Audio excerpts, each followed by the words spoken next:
We are going to identify the components and the operation of the oxygen tank. We have our oxygen tank here. Universal color is green. The mask is here. Get that. And the green strap would go behind the patient's head. The metal portion would pinch over their nose.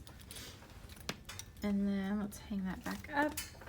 And then we have our tank wrench. This comes off here. This opens and closes the tank. We have the flow meter.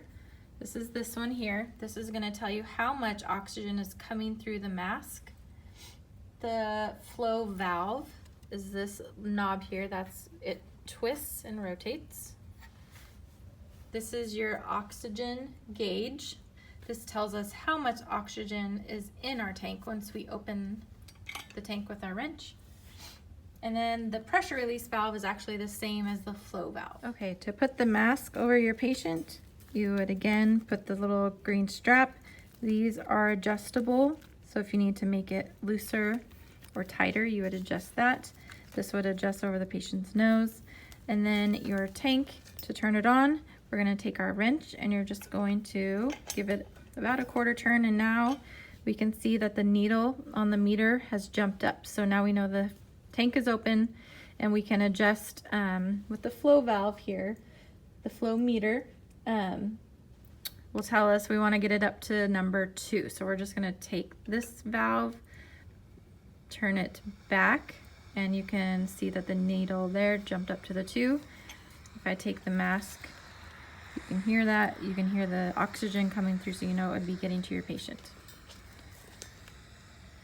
All right, so now this pressure release valve again is the same as the flow valve. You're going to turn it toward you and you're going to watch this go down. So now our oxygen is off from the mask, but we know that the tank is still open, so we need to close that. So you're going to take your wrench and now we're going to turn it clockwise to close the tank. We want to have this reset down to 0 so it's not wasting of the oxygen. So you're going to turn this flow valve and you're actually going to turn it again.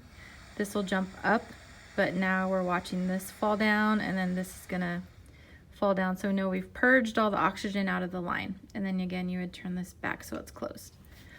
To clean the mask, if this was on a patient, you would just actually clean this with warm soapy water.